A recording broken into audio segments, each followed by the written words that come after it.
Yun. Okay na. So, umpisa na po natin. Ang topic natin ay, this is a business as a vocation from God. No? Vocation, business. Pagsasamahin po natin yun. Business as a vocation from God. Ano ba ang purpose sa atin ito? Okay. The purpose of our talk is this. To bring a paradigm shift. May konti ko nga pala ako. Yan. To bring a paradigm shift, seeing business and profession as a vocation, and to partner with God in transformation of this world into God's kingdom. No? As we go along, we will be dealing more about business and profession as a vocation. No? So I will give you a short, actually not definition, but a short meaning. Ano ba ibig sabihin ng continue ng ating short business and profession as a vocation? Ano? Ibig sabihin, yun yung ating mga commercial activity. You know? Commercial activity involves business, it involves the markets, it involves trade, it involves finance, it involves the employees. So that's what we call commercial activity. You know? And as a vocation, it should be a noble work. You know? We consider commercial activity as noble, a divine calling, and not merely as profit. Ibig sabihin, you will consider our business profession a divine calling and not merely as profit. Hindi na yung para ito ay kumita. You know? So, yun ang purpose kung bakit ito consider as a vocation. We should also consider our business as a ministry. When we say ministry, it's service. You know? Service to God, service to people. And of course, when we do business, it should be for the common good. No?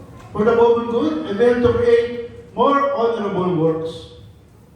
That is when we say vocation, business and profession in the vocation. Because we will be dealing it as we go on our talk. Okay? Second one, to show one's responsibility in managing wealth and power. No? Ano ba ang responsibility natin sa pagmamanesh ng ating pera, ano? At ng ating kapangyarihan. The third one, to show that work is part of God's plan. Ang trabaho ay parte ng plano ng Diyos. At sasabihin sa atin, ano ba ang consequences kung ako ay mag-rebel sa plano ng Diyos? Ano ang magiging consequence noon? No? Kaya sabi natin minsan, pagka gumagawa na hindi maganda sa trabaho, bitaw mo yan. Di ba? Kasi alam natin kung anong consequence.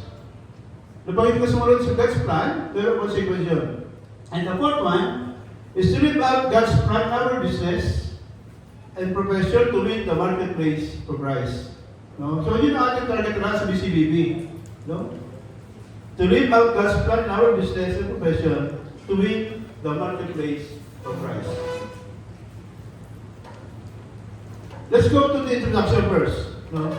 What does the Bible say about our responsibility for the world and about the right and wrong of managing our work and business? Ano ba yung sinasabi sa Bible dyan? Ano sa Bible? Let's go first to the creation. Creation is the responsibility of the human race. Sabi, creation is the responsibility of the human race. Let's reflect on Genesis 1:26. Ano sabi dyan? Sabi dyan, let us create humankind in my image and likeness, and make them dominions over the earth. Ano? Yung sabi po lang doon? Sabi lang tayo mag-create ng tao. Ano? Sabi sa ating kahawig, kawamis, at sa ating kagustuhan. At hayaan mo silang mamuno sa buong mundo. Ibig sabihin, when God created us, as stated in Genesis 1:26, meron ng kakibat na responsibilidad. No? And that is to have dominions over the earth.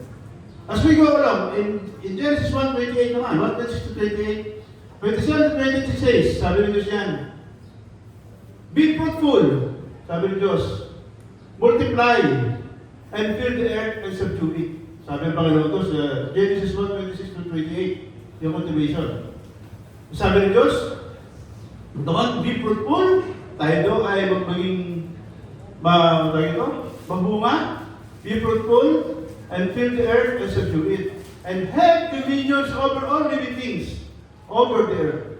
Yan ang sabi ng Diyos sa atin. So, ibig sabihin, from the time that we are created, God really has a purpose for humanity.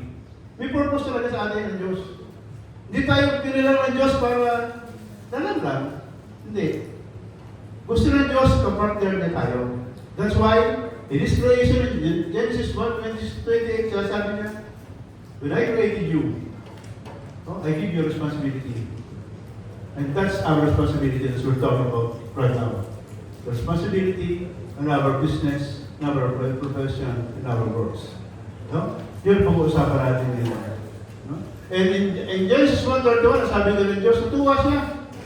When he see that everything is going right, sabi niya, oh, I'm pleased. God's work is good, really. Sabi ng Diyos. In Genesis 1:31, if you want to check it, you can open your Bible or you can check the Google. That's what's being said in those verses. No? Genesis 1:26 to 31. Okay? Di ba lagi na sasabi, God created us in His image and likeness. Lagi na sabi natin eh, na tayo yung nilalang ng Diyos na kanyang kawamis at sa kanyang kagustuhan. Likeness, kanyang kagustuhan. We are intellectual or spiritual beings by God. No? We are intellectual because we are spiritual beings like that because we have moral consciousness. We have the power to solve problems. Diba? We have the power to love. And we are intellectual because God gave us a gift. Alam niyo ba yung gift na ibigay sa atin ng Diyos? Kung yun, bakit tayo naging intellectual? God gave us a gift to know what is right and what is wrong. And that gift wasn't given to anyone. It wasn't given to birds. It's not given to snakes. It's not given to trees. It's only given to humankind. That's why we are intellectual and spiritual beings like God. Because we know that. Alam natin, bigyan tayo ng Diyos ng gano'ng kapangyarihan na malaman ang mali sa tama. That's why we are intellectual. Tayo lang binigyan. Hindi binigyan ng Diyos yan sa kung nino. Hindi binigay sa hayop. Hindi binigay sa lepante. No? Hindi binigay sa ahas. Sa atin lang ibinigay. Ba't ba si Bobby? Si Bobby? Ayaw pala. Alam mo, nawala si Bobby. Ba't ako, magkasaro na rin eh. Kasi grupo-grupo sila eh.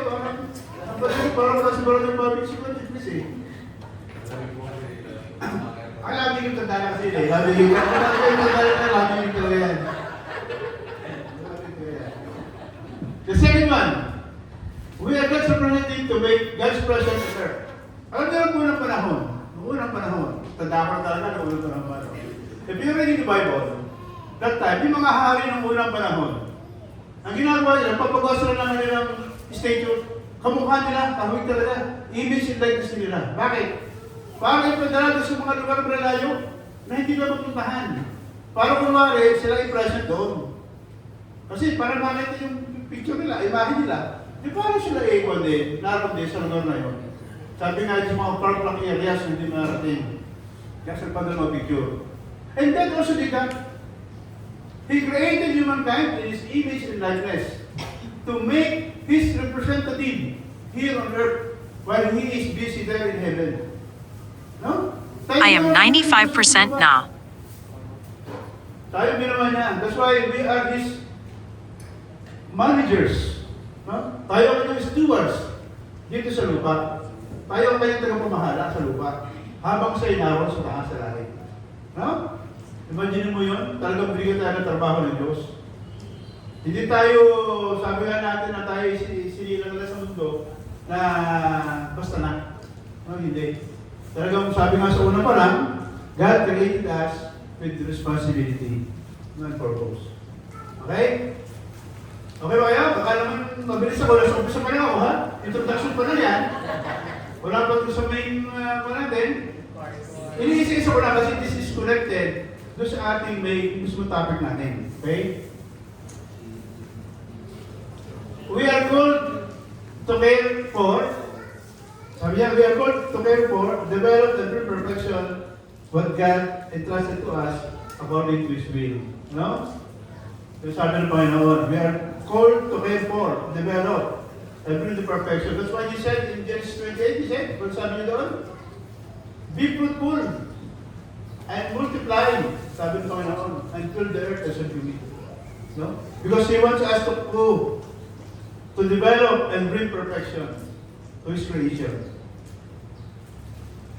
And brothers and sisters, we were made not His consumers. Hindi tayo consumers ng Diyos, but as caretakers, entrusted to manage, build, and bless the business world around us. Ulitin ko.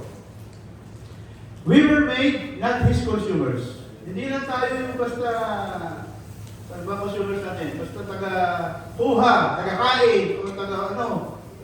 But as caretakers, caretaker tayo ng Diyos. Entrusted to manage, mag-manage, mag-build, and bless the business world around us. Yun yung obligasyon sa atin ng Diyos. No? So hindi ganun kasimple pala na tayo natin sa lupa. In the second creation, ito yung kasi yung una, yung Genesis is the first creation, ito yung second creation. This is almost a repetition of the first one. It says here, human being is put in charge of creation to shape and develop it. You know, sinabi ninyo sa first creation. At sabi nga doon ng Diyos, I am giving you dominions all over the earth. You know?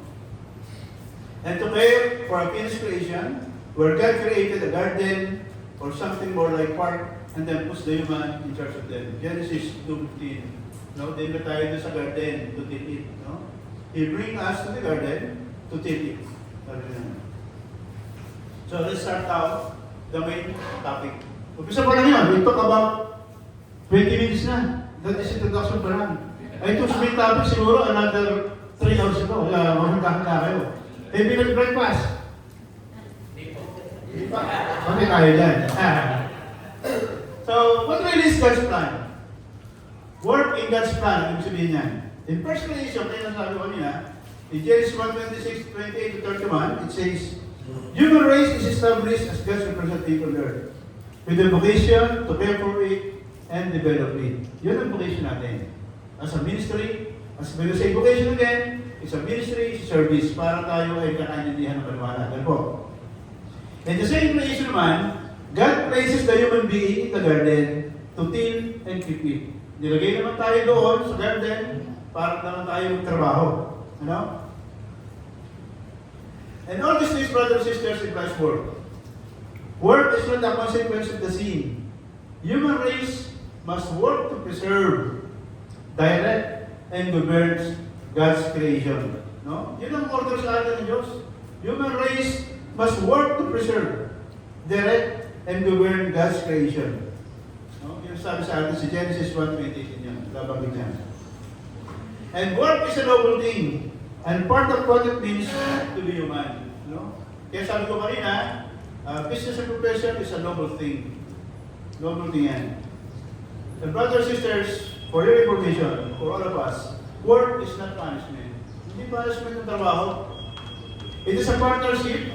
It is a partnership that God calls us to create, to steward, to shape the future by the way we labor and live. No? Ulitin ko ha, work is not punishment. Hindi parusa ang hanap buhay.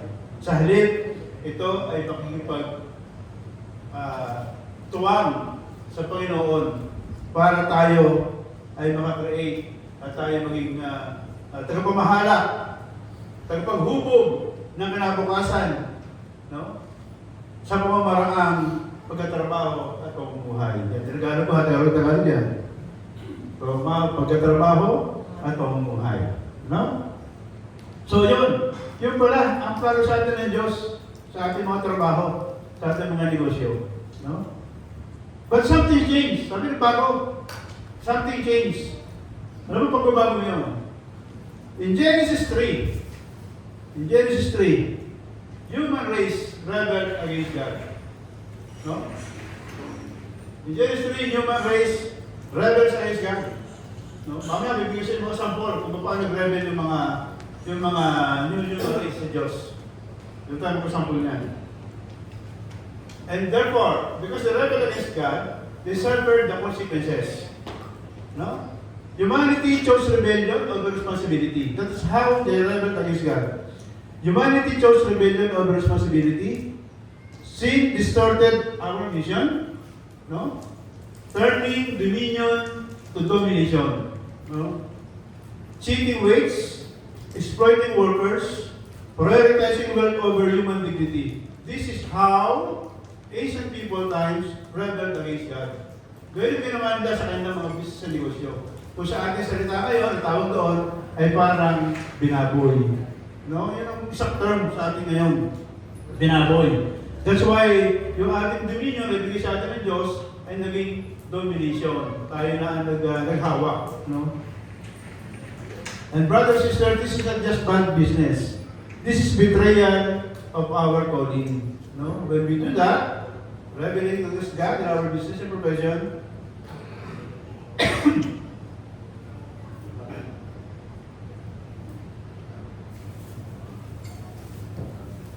pag tumatanda, parang lumiliit yung dahil na tubig eh. Ganun po pag tumatanda na, parang tinatang tubig yung lumiliit.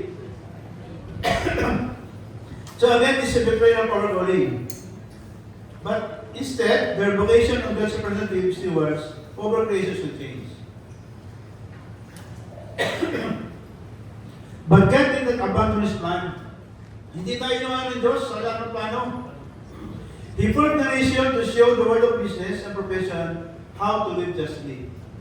No? Itinuro sa atin sa business and profession kung paano maging patas. No? At mamuhay ng patas. So God made a rescue plan. No? Sabi niya, God made a rescue plan. What does He need? Pinadala niya kanyang matindi sundalo. Pinakapabigat, pinakamatindi sundalo. Pinadala niya. He sent His only begotten Son to us to rescue us from this. And for the death and resurrection of our Lord Jesus Christ, we are all free from the slavery of sins. That's what God did. Ganun na kawa ng Diyos. Even if these people rebel against Him, and there are consequences of it, still God didn't abandon us. Ganun tayo kamahal ng Diyos. In the second line, in the second God's rescue plan was liberating a bunch of slaves in Egypt. Alam niyo yung kwento nito? Liberating. Itong panahon ito, that time, itong kwento nito ay si Moses ang pinadala. No? Sinabi ni Cristo kay Moses, Moses, you go to Egypt. You talk to Pharaoh at palayain ang mga Israelites from the bondage of slavery. Sinabi no? Sinabi ni Man. Pero ayaw niya. Ang ginawa nila kaya tumakas. Kaya meron the Continent Sea, ganyan. Tumakas sila doon sa tumakas sa gitna ng dagat, hinabi ni Moses. And that's part of the rescue plan of the Lord. Then He gave the nation of Israel as a noble vacation to the Israelites. So it's a part of the rescue plan of God. No?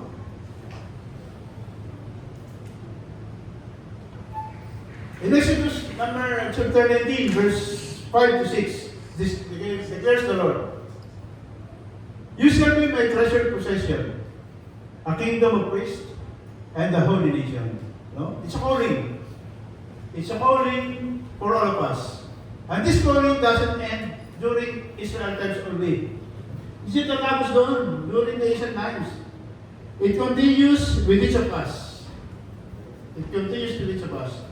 To be holy means to be set apart. To be set apart. To live, and to labor in a way that reflects heaven on earth. So, malinaw ang sabi ng Diyos. When He says that in Exodus chapter 19, verse 5 to 6, when He says that a kingdom of priests and holy nation, this is a calling for all of us. A calling for all of us to be holy, to live, and labor the way the heavens are earth. Lagi sabi niyo lagi, sana mag-reflect sa atin yung gawain sa Diyos sa langit. Ibig sabihin, it reflects the will of God. No? Nakagustuhan ng Diyos. Amen? Okay ba tayo? Baka naman wala pa, lalalim pa tayo, malalim pa. Now to show you some example on how the people rebel with God and what are the punishments given to them by God. Sasayin natin yan. In Amos 8:4-6, sabi niya, Israel has fallen from God's call to incarnate God's justice in the economic sphere because they conduct business without regard for justice. Yan ang pakinggan mo mabuti. They conducted business without regard for justice and fairness that breaks the covenant God made with Israel and with the human race. Ibig sabihin, ang mga Israelites that time, gumawa sila ng mga negosyo na hindi nila inaanintana kung ito baga ay patas o karapat-dapat. Tama ba yung Tagalog ko? Tagalog ko na para mas maliwanag. Patas, ano? At ito ay, sabi nga, ay humiwalay sa covenant natin sa Diyos, sa kagustuhan ng Diyos na dapat natin ginagawa. Kaya pinarusahan sila, ano ginawa ng Diyos doon? Dinestroy niya Israel. No? Destroy niya Israel at the time. Yun ang kaparusahan na bigay sa kanila ng Diyos. Another example, social injustice in the story of Naboth and his vineyard. This story shows that what God thinks of people who use power and position to get any means what they want. No? Ito yung mga tao na present now, in the present times. Ito yung mga nangyayari. They are using their power and position, no? To get any means what they want. Yun ang nangyayari ngayon. Very common. Rampant, sabi natin. Hindi ko na babanggitin, alam niyo na kung ano mga nangyayari. God said, ang parusa dito, ginawa niya, God sentenced the king of Ahab of Samaria to a horrible death for his wife, for him and his wife. Pitarusahan niya, yun ang horrible death. Pero sabi natin, ang Diyos ay mabait, ganun pa ako sa iyo. No? Kung hindi ka kamali, pero hindi ka gawin ng mali. Pag kumakain ng mali, baka parusahan tayo ng Diyos. The third one, from the book of Revelation. It shows the city of Rome as a prostitute decked out in scarlet and gold, and jewelry seated to the dragon, the mirror image of satanic power. In Revelation 18:11-13 describes the way how the merchants, the real princes of the world, express their lament. The businessmen who supply such wares as slaves and who deal in the trade of human lives is the reason the city is judged by God worthy of destruction. So nakaparusahan, destruction of the city of Rome.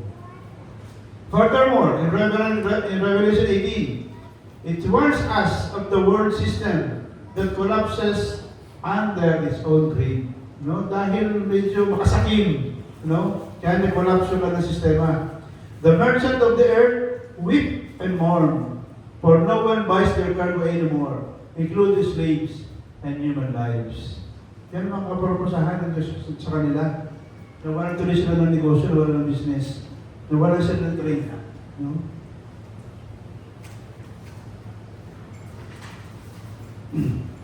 Ano ba gusto nito sa atin? No. What does God want? What does God want? Ano ba gusto ni Diyos? Sabi niya, God's plan has not changed since He created the human race. Hindi siya nagbabago. Yun pa rin ang kanyang gusto mangyari sa atin. That business and profession, treat it as a vocation to partner with Him in transformation of the kingdom of God. No, yun pa rin ang gusto ni Diyos mangyari. Yun ang unang slide natin, unang slide na sa atin doon. The Christian business people must serve the common good to work for inclusive development. No? Ibig sabihin, na tayo mga negosyante sa profesyon ng pamamalakad at paghahanap buhay, ay dapat tayong lahat ay ating ginagawa ay pakikinabangan ng lahat. Hindi pakikinabangan ng ilan. At ang ginagawa natin ay makatulong para magkaroon ng inclusive development, sabihin na mapapaunlad. Mapapaunlad sa larangan ng ating mga negosyo, larangan ng komunidad, at larangan ng hanap buhay. Yun ang gusto ng Diyos. That Christian business people must serve the common good to work for inclusive development. The next one is that the economic sphere must reflect God's justice. Ano ba yung economic sphere? Ito yung kabuuan ng economic activity. Nasasabi ko kanina. Economic sphere is the economic activity, the business activity itself. Economic activity includes, sabi ko kanina, business. It includes the markets. It includes the trade. It includes the finance. It includes the employees. Everything. That includes economic activity. Nasabi ng Diyos, must reflect God's justice. Na dapat ay naroon yung parehas na pag-exercise ng ating economic activity.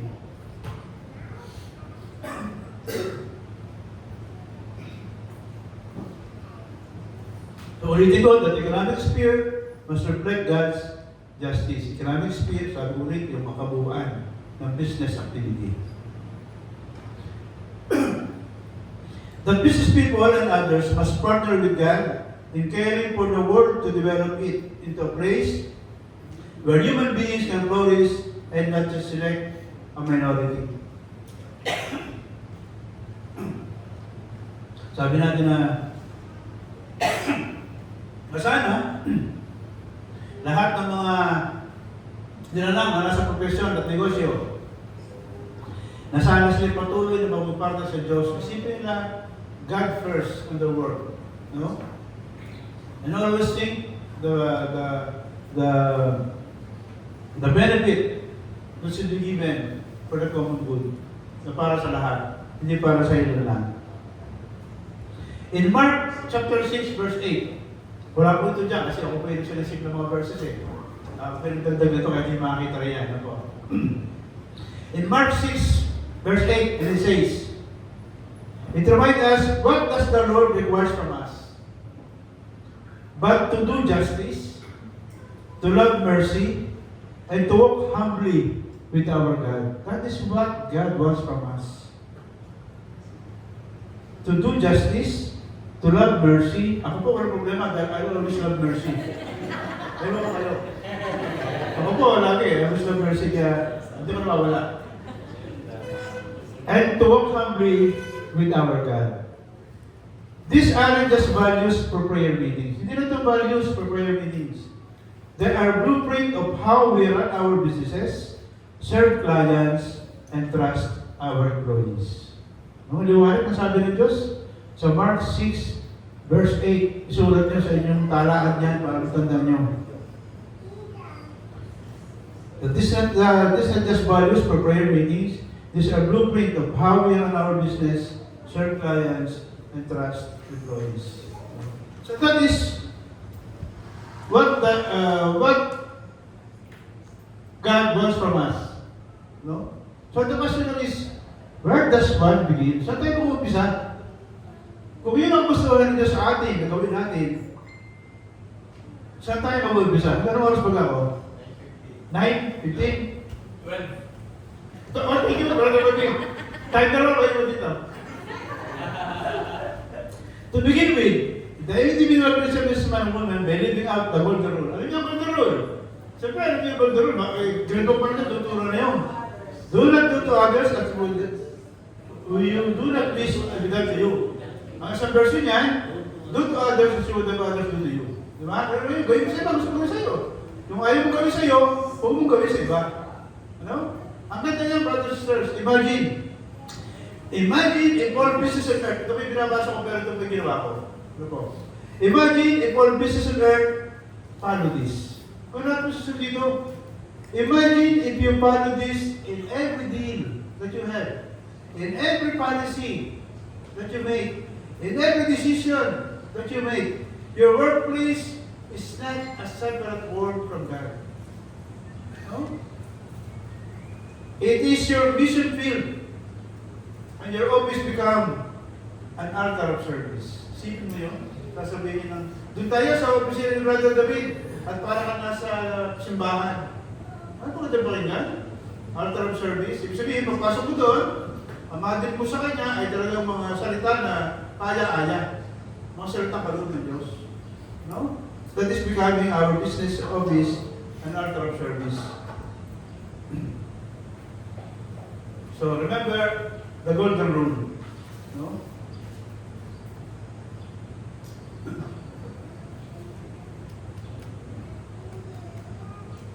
Where does the BCBP begin? Tayo mga taga-BCBP sa tayo magsisimula. We should start, begin with the honest campaign. Tandaan niyo ba ating be honest campaign? Be honest even if others are not, even if others will not, even if others cannot. No? Sabihin, honesty should begin with ourselves. Sa ating magsisimula ang honesty. No? To encourage people not to buy into rampant corruption that surrounds us. Ang hirap gawin. No, hirap gawin. Siguro, encourage mo yung tao na huwag mag-corrupt, huwag mandaya. Ang hirap nun. But that's what BCBP stands for. Evangelize. Yun ang tukoy natin sa BCBP. Mahirap gawin yan. But it's our duty as a BCBP member to evangelize. And bring Christ to the marketplace. And meet the marketplace for Christ. Number 2, to incarnate virtues of honesty, transparency, and genuine concern for others. So tayo sa mga negosyo natin, sabi nga kanina, we should not always think of mere profit. We should not be profit-centered, but we should be people-centered. No? Because we have to be concerned. We have to be transparent and genuine for others. Importante yun. Hindi yung sa pag-negosyo mo, inisip ko lang ay kumita. Isipin mo ano bang ginabangan ng aking mga kliyente rito. What do they get from my product? No? Paggawa ni Dr. Rio ng salamin, sabihin niya, dito tubo ako nito malaki. Bahala na sila. Hindi ganyan. Sabihin niya, ano ba makakuha ng mga pasyente rito pag hindi ginawa ko? You're also thinking of what those will benefit from your product and not only what profit you will get from your product. No? That is being concerned to others. To be faithful witness of God's want in the business world with the power of the God's Spirit.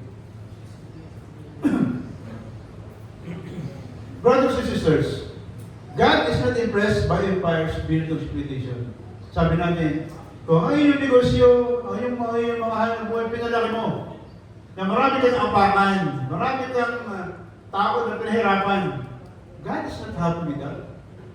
God is not happy when you impart built exploitation. He honors those who build with compassion, justice, and faith. So, sabihin, kapag ang negosyo ay netayo at lumabong sa mga magitan ng compassion, justice, and faith, that is what God wants. Not exploitation. And again, nowadays, naghanap sa atin ng ganyan. Lumaki ang negosyo dahil sa corruption. Alam natin dahil dyan. Hindi naman dyan minsan hindi naman eh. That's what's happening today. Ayaw na Diyos na ngayon. Instead, we should build our businesses with compassion, justice, and faith. That's what God wants from us. Okay? The BCBP community have enthroned Christ as the Lord of business and business practice. To enthrone Jesus as the Lord of our life. Tandaan niyo ba, sometimes when you go sa mga business, nakalagay doon ay, the manager of this business is Jesus. Jesus is the same manager of this business. Di ba meron naman yan? Because we, as businessmen and professionals, we should enthrone Christ. Alam niyo ba, meron sa rito tayong member sa BCBP. Siya ay may-ari ng Mapicon Industries. Kung alam niyo yun, nagbubumba ng mga anay. Siya yung president and chairman noon. Alam niyo ba, dahil kanya mag-bisina ka ng boardroom, yung kanya upuan supposed to be bakante. Dahil sabi niya, I am not the owner of this business. The one who sit there is Jesus Christ, the real owner of this business. Totoo po yan. That is testimony long time ago and he always repeat it. It's good, sabi natin na magandang halimbawa para sa ating lahat. Na ating negosyo, hindi tayo may-ari, tayo ito pamahala lamang. That reminds us that we are all stewards of our businesses and profession. Hindi tayo may-ari. Hindi din talaga yun. Sa boardroom niya bakante, ay sumubuan. Isipin niyo kung kagayanin niyo. Sa inyong opisina, ay upuan rin, kaya ka rin, at sa unseen manager. Kaya nakita natin yan eh. No? The manager, the unseen manager is Jesus Christ. Amen? Amen. To pray for Him, to clothe with power from on high, to carry our vision, to bring Christ into the marketplace, and we, the marketplace for Christ. Ibig sabihin,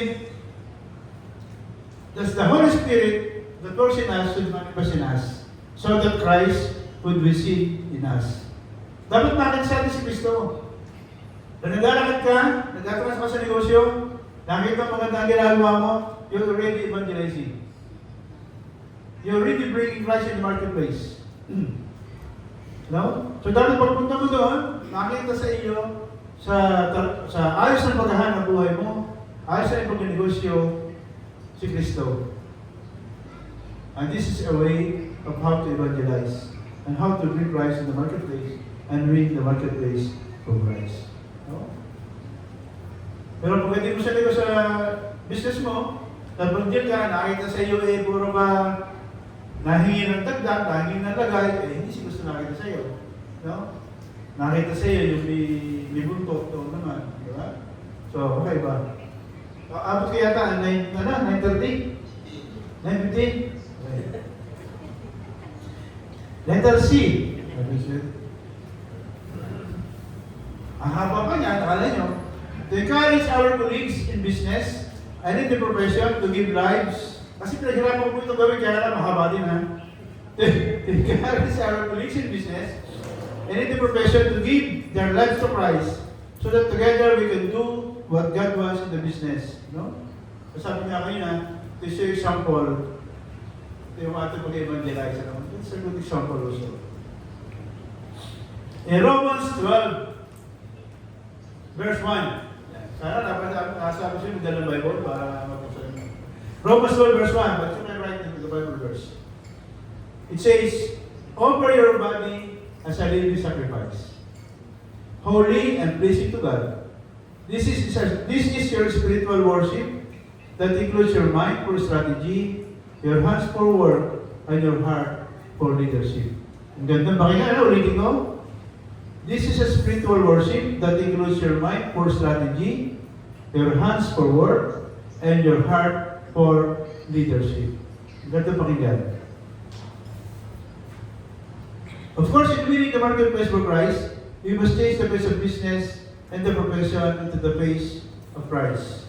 As written in the Amos 8:4-6, your plan to create more workplaces, to provide livelihood for the poor and handicapped, you make it your concern to sell needed goods at a fair price, and you do not take advantage of others. No? Your services and goods contribute to the well-being of others. There is no deceit in your business dealings. Pakinggan niyo mabuti, maliwanag ito. You do not take advantage of the poor by not paying their fair wages. Huwag nyo nga agitan yun. Mahirap lang ito. Pwede nito 50 pesos, 100 pesos araw. No. You do not produce or sell what is worthless. Yung mga pabulok na pinibibenta, yung mga substandard, brother David, substandard na materials yung pinibibenta. Makasira. Sabi yun. Yan ang kasulad dyan. Kunag na yung pictures of it para kahit hindi ko ulitin na aking binasa. Kasi nagkahablo ko sa oras. To bring great blessing from the Lord, we must understand our work in the marketplace. As a God-given vocation, pinagkatuloy yan. We should always understand that our work in the marketplace is a God-given vocation. Vocation is a ministry, is a noble thing that is being done not only for mere profit. And partnership with God for the development and developing creation for the benefit of all. No? To see business itself as a God-given vocation can turn all the weeks from Monday through Sunday. Alam niyo, pag tinignan yung focusyon yung ating buhay, ang profession, hindi yung isipin, isa sabi natin, pagkatrabaho tayo, ay, lunes na naman. Di ba kayo yan? Dahil tayo para pagod sa hanap buhay, sabi natin, ay, lunes na naman. But if you consider your work and your business as a vocation, kayo ganado, inspired kayo, na pumasok na hindi. Service kayo sa Diyos eh. Service kayo sa tao. That's why I have to report for work. Hindi yung bahala na. Bata lang tibay. Hindi ganun. This is the right attitude.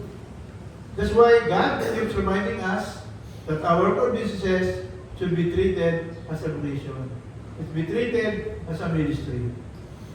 No? Yun ang paalala sa atin ng Diyos. Kaya pag-isip mo sa umaga, hindi yung lunes na naman, ang dami na mga hanap gawin. No? That's not. And part of it also is to remind everyone that our business and our work is a gift from God. No? Gift from God.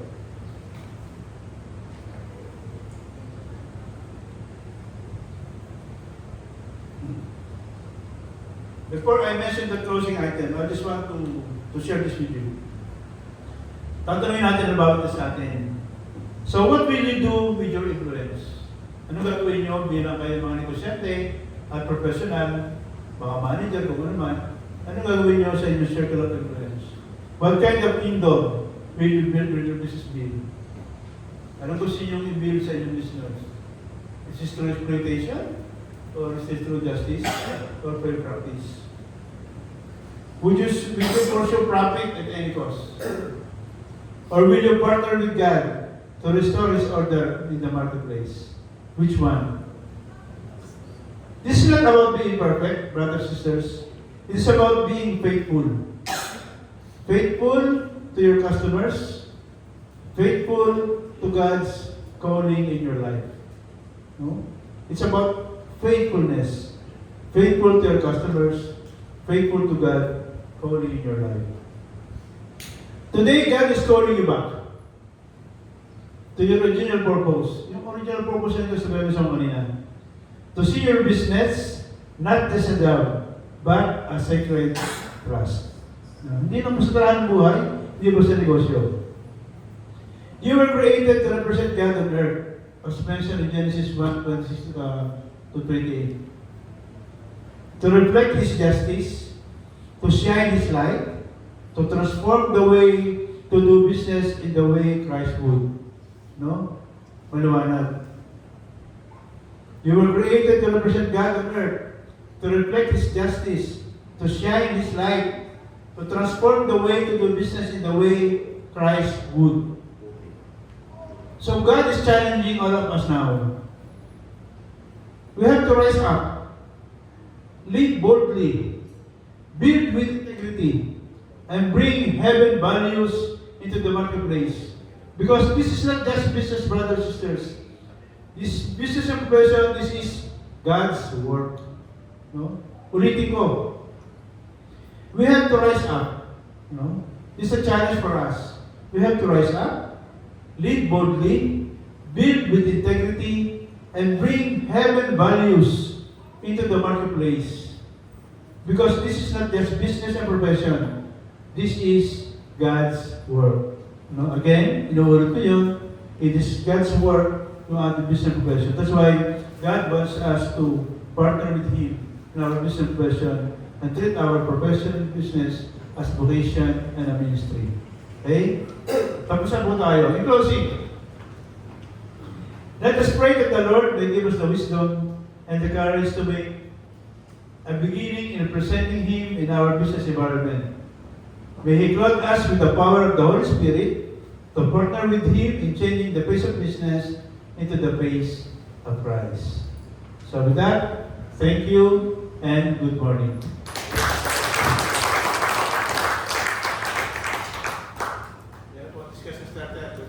Ayan po. So may discussion starter po tayo. Thank you po, Papa. May call in front, our chapter head. Yan, para makapag-bigay po.